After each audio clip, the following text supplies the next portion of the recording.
नमस्कार, मैं दिव्या और इस वक्त आप देख रहे हैं झलको दिल्ली।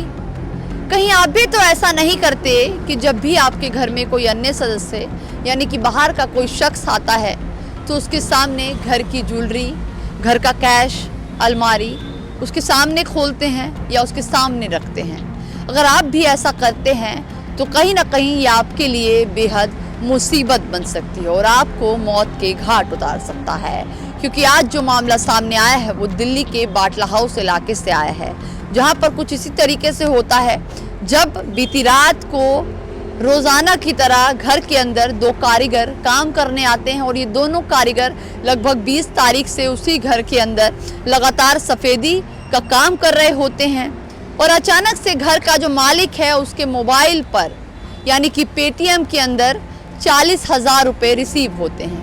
और इन्हीं 40,000 रुपये को देखकर उन दोनों कारीगरों की नीयत बिगड़ जाती है और वो एक प्लान बनाते हैं और प्लान के तहत रात के समय कारीगरों द्वारा कारोबारी को बाहर बुलाया जाता है और कारोबारी की गला रेत कर निर्मम हत्या कर दी जाती है। पुलिस को इस पूरे मामले की जानकारी मिलती है और पुलिस जांच पड़ताल करना शुरू कर देती है। तब पुलिस को पता चलता है कि लगभग 20 तारीख से दो कारीगर घर के अंदर सफेदी का काम कर रहे थे और आपको यह भी बता दें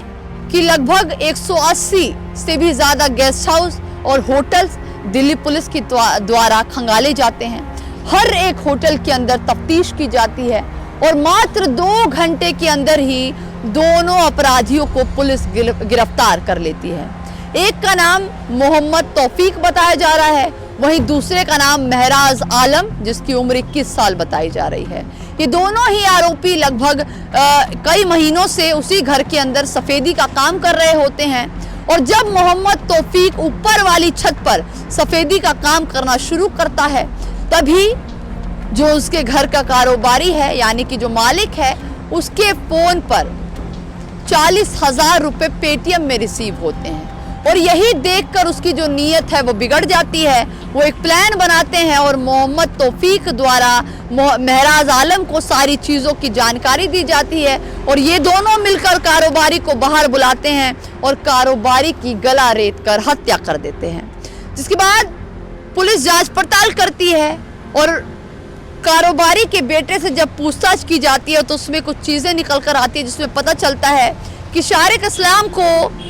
उसके पिता के फोन से बार बार कॉल आ रहे होते हैं और कॉल पर कभी एसएचओ कभी सरकारी अधिकारी बनकर कोई शख्स बात करता है और फोन का पासवर्ड पूछता है। उसके बाद पुलिस तुरंत जो कॉल है वो ट्रेसिंग पर लगा देती है और सर्विलेंस के आधार पर दोनों को लगभग 2 घंटे के अंदर ही गिरफ्तार कर लिया जाता है। जब ये पूरी घटना होती है तो कारोबारी को पुलिस अस्पताल ले जाने की कोशिश करती है, लेकिन अस्पताल ले जाने से पहले ही रास्ते में जूते कारोबारी जो कि बाटला हाउस इलाके में रहते थे उनकी मृत्यु हो जाती है। अब देखिए ये जो मामला सामने आया है वो हैरान इसीलिए भी करने वाला है कि अब अगर आप किसी को भी घर में भी काम करने बुलाते हैं तो उस पर भी भरोसा करना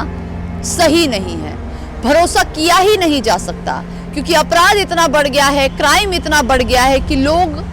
काम को काम न समझकर सामने वाले की संपत्ति और उसके पैसे को देखकर उसको मौत के घाट भी उतारना शुरू कर चुके हैं। देखिए, आप जब भी अपने घर में किसी को भी काम करने के लिए बुलाते हैं, कोई भी आपके घर में आता है तो आपको खासा ध्यान रखने की ज़रूरत है। उसका पहचान पत्र ज़रूर लें, उसका परिचय पत्र ज़रूर अपने पास रखें और जब भी कोई भी कारीगर आपके घर पर काफ़ी समय से आ रहा है या फिर कोई सदस्य आ रहा है तो उस पर निगरानी ज़रूर रखें और जिस दौरान वो घर में काम कर रहा होता है तो कोई भी शख्स को, किसी भी व्यक्ति को अपने घर के अकेले ना छोड़ें और कभी भी उन लोगों के आगे, उन अन्य सदस्यों के आगे अपने घर का कैश, अपने घर की अलमारी, अपने घर के ज़रूरी डॉक्यूमेंट्स उनके सामने ना निकालें। कहीं ना कहीं ऐसी चीज़ें करना आपके लिए भी खतरा साबित हो सकती है। तो ज़रूरी है कि इन चीज़ों का ध्यान रखें। कैमरा पर्सन खुशीलाल के साथ मैं दिव्या, झलको दिल्ली।